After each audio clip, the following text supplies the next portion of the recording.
on this first April edition of Outlook TV. Vancouver Fashion Week struts its stuff. Strut at Junction.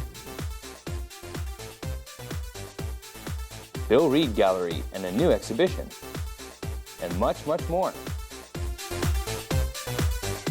Hello and welcome to Outlook TV. I'm Rebecca Wyman. And I'm Dan Doomshaw. Outlook TV is the queer news magazine show that brings you queer stories from coast to coast that matter the most. We're going to start tonight off with Vancouver Fashion Week. Oh, the hair was a little bit higher, the waists were a little bit tighter, and everything was a little more fabulous. John Paul brings us more. I'm John Paul Payne and I'm here outside Vancouver Fashion Week where we're going to find out what's hot for autumn-winter 2015. Is there a set trend this year or is it just all different? Well, do you know, I've been asked that a few times now, and there's no set trend. We do the seasons. However, we do focus on emerging designers, and we are also a big support of local designers here in Vancouver. If a designer wants to get involved, how does that process happen? If they want to get involved, they can contact us directly. They can through the website, or they can contact any of our coordinators and the director himself, Jamal. We also do a lot of designer research ourselves, so we scout a lot of the designers and invite them to Vancouver Fashion Week.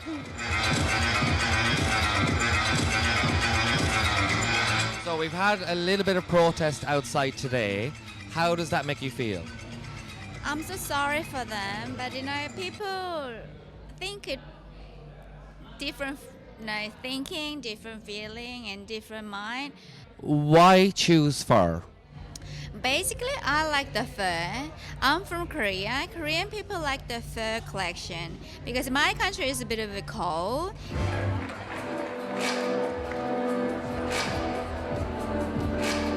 So tell us a little bit about your collection. Well, you can see it's a little bit Scottish inspired, and it's my little tribute to Scotland. I really like it. I go there in the summertime, and it's really beautiful. Is there a lot of nerves when you see your collection coming on runway for the first time? You know, it's funny because people always say an artist, when they create something, they always hate to see the final result.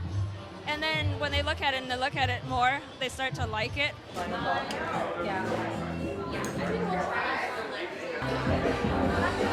I think men are becoming much more conscious about how grooming can help enhance how they look without being overdone. And I think part of how much they're noticing that is because we saw that really heavy makeup contouring look, and they're like, whoa, you can really transform a face. So do you have any hair care tips from a star stylist to give to our viewers? For the guys, I know I have the long hair, but I love the short crop sides with the longer hair on top that you can kind of make messy, or you can slick it back for a super sleek look. It's very versatile, which is great. I know guys love versatility. I'm John Paul Payne for Outlook TV.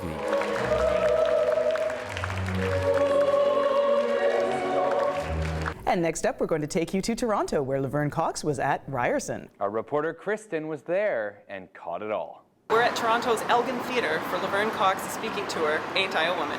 Let's go inside and check it out. Remember, the therapist asked me if I knew the difference between a boy and a girl. And in my infinite wisdom as a third grader, because third graders are so wise, right? I said, there is no difference. There's definitely a lack of trans women of color in leadership positions in the student movement. And this is especially important when organizing this event because Laverne Cox herself is a trans woman of color and speaks openly about her experiences as a Black trans woman. So I've been working with local community group Grassroots Trans Toronto to assist in bringing these two communities together and mending some of those broken ties. I stand before you this evening a proud African-American transgender woman.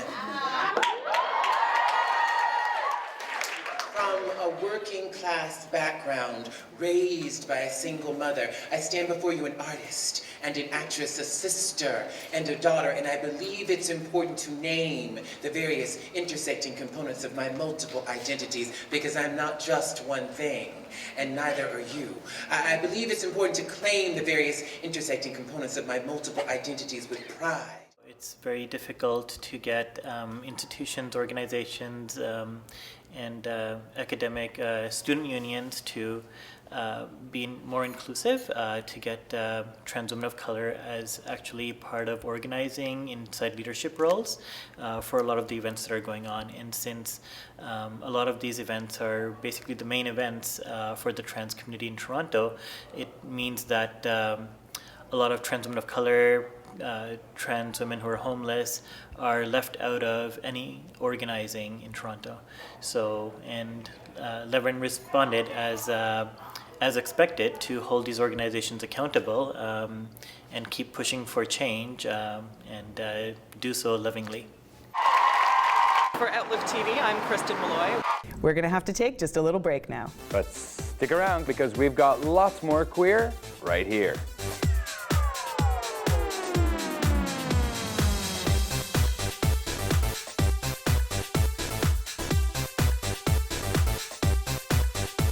While in Victoria, the Outlook TV crew was provided services from the following companies.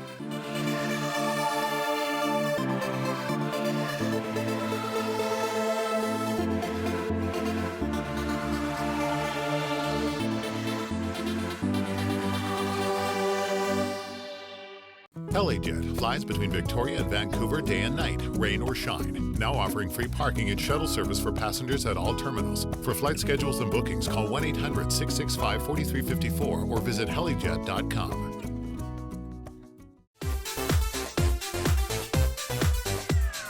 Welcome back. You're watching Outlook TV. And we bring you next to the world of visual art. Our reporter Angus Prott goes to the Bill Reid Gallery for a new exhibition that has got a gay twist. We're at the Bill Reid Gallery of Northwest Coast Art in downtown Vancouver for the opening of the Box of Treasures, Gifts from the Supernatural. It's called the Box of Treasures, Gifts from the Supernatural, and that's exactly what it is gifts from the supernatural. So it's these really ancient narratives that are acted out through these really beautifully carved masks that tell stories before we ever had any sort of written language. Two-spirited people are cherished because they can see both sides, you know? And it's really great in this exhibit because they have the laughter masks and the tlacum, and so there's a feminine and a masculine type of humor. And so the masculine humor is a little more crass, and what makes it different is the female type of humor means that you can laugh at yourself. I'm Haida. So when we look at the Haida language, we actually have no word for he or she. It's that person and that being, so we never identify people that way. Zunaqua is a very big woman who takes children, but when they do depictions of her, she has very masculine features. And so you get this, mustache and these kind of really, and so there's a real shift between masculine and feminine kind of representations of Zunaqua.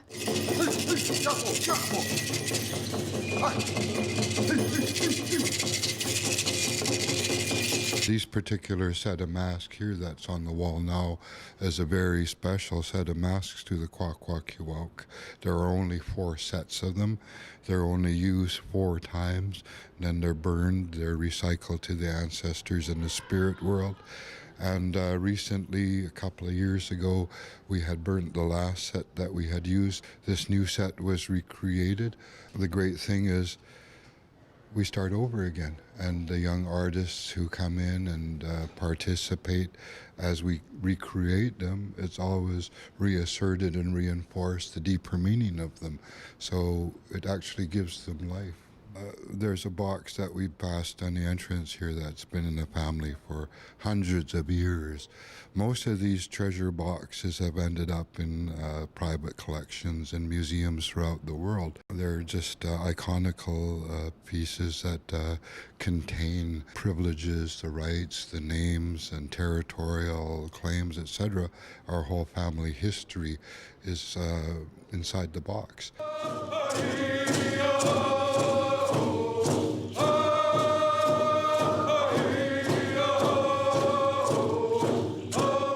For Outlook TV, this is Angus Pratt at the Bill Reid Gallery of Northwest Coast Art in Vancouver. And we're going to hop back over to Toronto now for a musical comedy. Not only a musical comedy, it is called Mandy Good Handy in Tranny.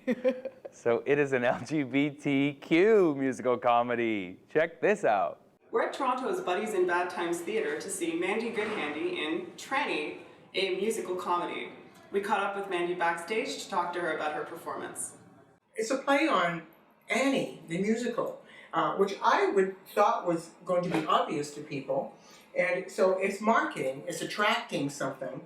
And so it's like Tranny, the musical. Okay, so this is what this was all about. That's all that was about. And obviously when I'm on stage, I refer to myself as a tranny. I refer to tranny chasers. I will educate people in that way, but I also correct them during the show as well, and let them know that this is broadly a term you shouldn't use around trans people. I know that you've been an outspoken advocate for sex workers here in Toronto and around Canada. Could you talk a little bit about the struggling under the new legislation? Now they have actually outlined the fact that clients can't give us money, but we can tell them we want money. And so the clients are being chased, which means they're taking away our living, which is putting us in danger because we have to basically play the game back and forth with clients who take advantage of that. As a sex worker, you can turn around and go, oh, tongue-in-cheek, wink, wink, I'm going to give you some sex, and it's $500, and I will do this, this, and this.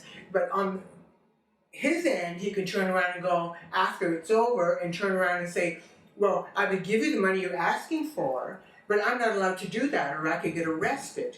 So Mandy, I know that you operate a club called Club 120 at 120 Church, which is sort of turned into a bit of a safe space for women to go when they're working. Now, the type of trans women party we have going is a trans women party where admirers can come and meet trans women, and the trans women have opted to do dances or do private sessions in a booth to make money.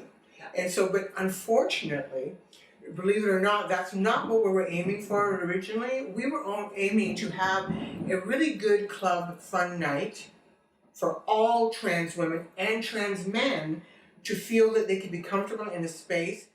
So Mandy, I understand that Club 120 has just expanded and you've taken over the space downstairs. You started a diner? We now have a diner downstairs on the street level, and we've named it 120 Diner. And it's a great space. It's way classier than upstairs, actually. But it's we hold a lot of comedy nights there, live music. I'm Kristen Malloy for Outlook TV. It's time for us to take a little break again. Give me a B. B. Give me an R. R. Give me an A. Ow.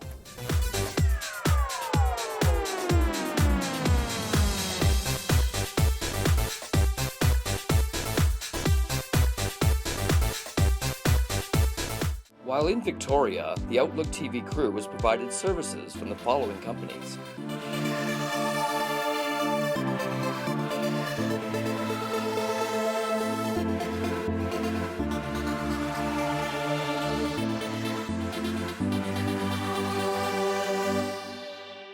LAJet flies between Victoria and Vancouver day and night, rain or shine. Now offering free parking and shuttle service for passengers at all terminals. For flight schedules and bookings, call 1-800-665-4354 or visit helijet.com.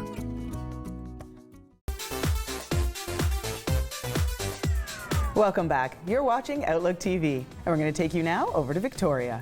That's right. The capital city of British Columbia is raising money for their Pride Festival. So we sent our ferries not on the ferry, but on the chopper to the capital. Take the chopper. We're heading over to Victoria to see what's going on for Pride 2015. They're having a fundraiser tonight, We Are Family.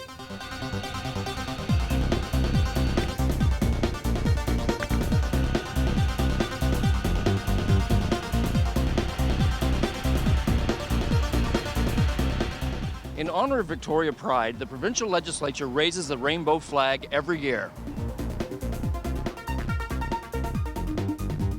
Even as far as I can remember back into the 80s, there was always a public events, picnic in the park back in the 80s. And I think our first parade was in the early 90s. And we've now grown into our parade, which leads to our festival. And there's about 15,000 people at the festival now in attendance. Yeah. Our parade has gotten to be one of the largest parades in Victoria, of about 100 entries. We're here on Government Street, which is the parade route for Victoria's annual Pride Parade. The parade comes right down this street, past the Empress Hotel, all the way around the provincial legislature and down to the park where the festival is taking place. Obviously, welcome for coming. This is the We Are Family Pride fundraiser. We decided that we wanted to do a fundraiser, and so we coordinated with Larissa. She's part of the Victoria Pride Society, and she was very, very helpful in getting all kinds of events, like not events, but different people involved. So it's really, really exciting. I'm really looking forward to it, and I think it's going to be a great success. Great. And Good Gabor has helped us a lot over the years with the shows as well. What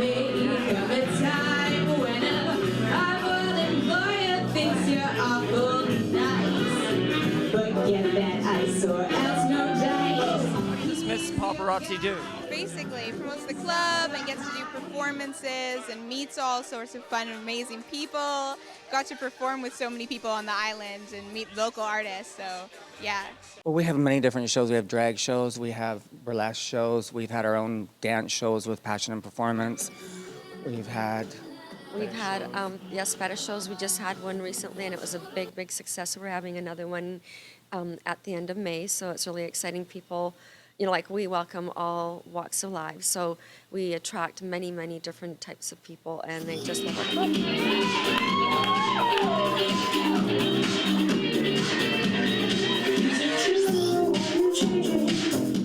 Well, as Mr. Gay Vancouver Island, I'm sort of a front-end guy for representing paparazzi and Victoria Pride.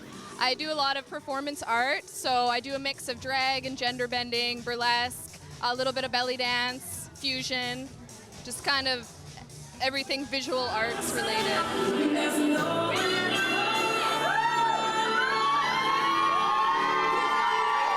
Tonight is actually a fundraiser for our 2015 Gay Pride here in Victoria. We're really excited to see what's going to happen. We got a lot of door prizes going on and many wonderful performers this evening. Now, what are you going to be performing? I will be performing this evening. I'll be doing 2 numbers myself, and they'll be really exciting. I can't wait to show it off tonight.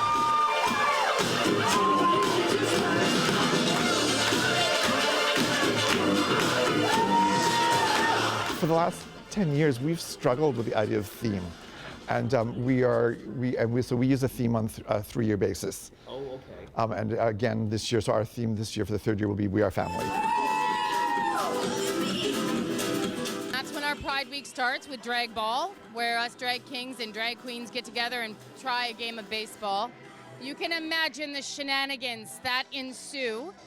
And the week will follow with boat cruises and a variety of different community-hosted events. Our website is really the best place to go because we certainly do provide events to the community, but then the community themselves often rally together and create community events. It being the 2nd largest pride in BC, that is incredibly familial. It's homegrown. Our 150 vendors, 90% of them are mom and pop shops that make their product. They're not big corporate spenders. You know, you're gonna find a lot of grassroots in Victoria.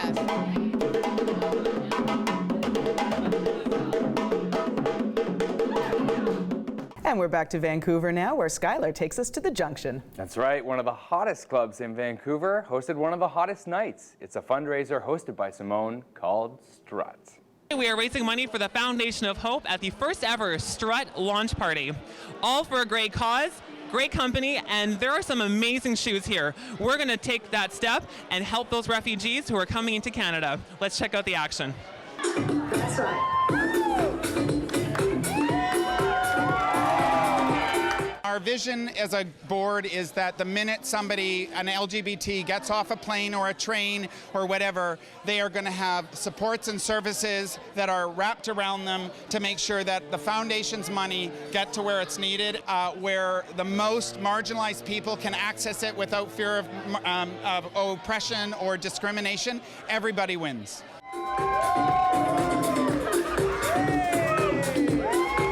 The stiletto is actually a metaphor of power, and women or men in many of these countries would get killed for wearing them. So we are really wanting to just raise the issue of refugees, raise the issue of some of the barriers that they face when they come here, not knowing how to navigate a system. How being gay was in a country like Gambia? Well, first of all, it's a small, tiny country in West Africa where we don't get a lot of attention in the West. And it is illegal to be gay. They have the same laws that they have in Uganda, where you can actually go to jail for life when you're gay. Things that people take granted here, people back home had to fight to get it.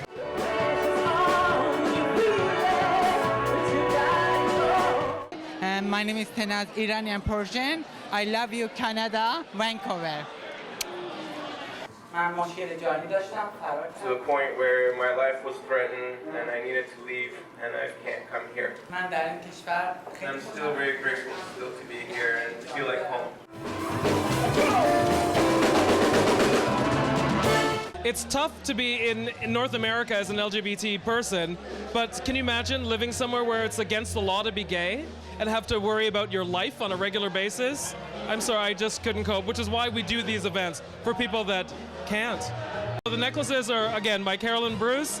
She's a local designer. She makes necklaces, jewelry, whatever the event is, she creates something specially just for it. Well, a mile in heels definitely looks more glamorous than a lifetime in the closet. For Outlook TV, this is Skylar Bear. And up next, we're going to take you to Rub Out, the rubber party.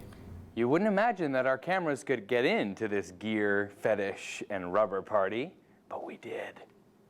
We're at Rub Out 24 at the Pump Jack Pub in Vancouver's Davie Village. Let's go see what it's all about. It's a weekend party for men into rubber and fetish gear. It's been going consecutively for 24 years. It started as a house party and it's grown into a weekend-long event. I went down for Rub Down in San Francisco in February and I convinced some of the San Francisco guys to come up, so there's a few of them here. We always have a big Seattle group that comes and supports us because we go to, Seattle, Vancouver, very supportive of each other's communities. I'm wearing a latex catsuit. I had this one custom made by a local couple in town, so it was good for me. I got it all custom measured and stuff like that, so it's pretty much fits me and no one else. I always recommend people that are getting into it to start small. If you want to try out rubber, find a jock strap or a pair of shorts or a tank top or something to start. Today we're doing the intake for the swap meet, so everybody brings in their stuff. We help them tag it and bag it and put it in the back. Variety of gear, a lot of leather stuff, a lot of some amazing sales boots. I mean, I've seen boots that are easily worth 10 times the price. Yeah. Great bargains, really good stuff that people might have purchased, worn a few times and brought in. One of my favorite items was a pair of chaps that was made by Max Leathers. The end zone continues to move and Coleman is trying to promote interference on the end zone. Puppy in general falls under the general kind of BDSM umbrella. It's a dom-sub type relationship wherein one person takes on the characteristics and acts kind of like a dog or like a puppy. So if you think about that joy that you've seen, when you're playing with a puppy and that excitedness and all of that, and now imagine being really in the moment and really focused and experiencing that either from a handler side or from being a puppy. And that's kind of in a nutshell puppy play. Most amount of cheating I've seen ever. Where'd you get them at? Oh, I got this at Mr. S Leather in San Francisco. In San Francisco? Yeah. Okay. It's patterned off my favorite cartoon puppy. Is there a name for it? Frisket was the name of it. Of a dog, hint, hint, hint, or toothpaste. We had just walk around town, if you will. People met here again at Pump Jacks, and what they did is they got to go wherever they wanted to as a group in Rubber. On the Friday morning, some people went together to Comic-Con in Rubber. Tonight, we're having our major play party tonight. Finally, Sunday afternoon at 4 o'clock, a water sports party. We're at Puppy Bowl 2, and you're watching Outlook TV. Unfortunately, that is all the time we have for this, the first April episode of 2015. But don't fret, because we are already working on our second April episode to bring you the best queer stories that we can find. And in the meantime, why don't you like us on Facebook, follow us on Twitter, or come volunteer with us. We'd love to have you. That's right. We need you on our team.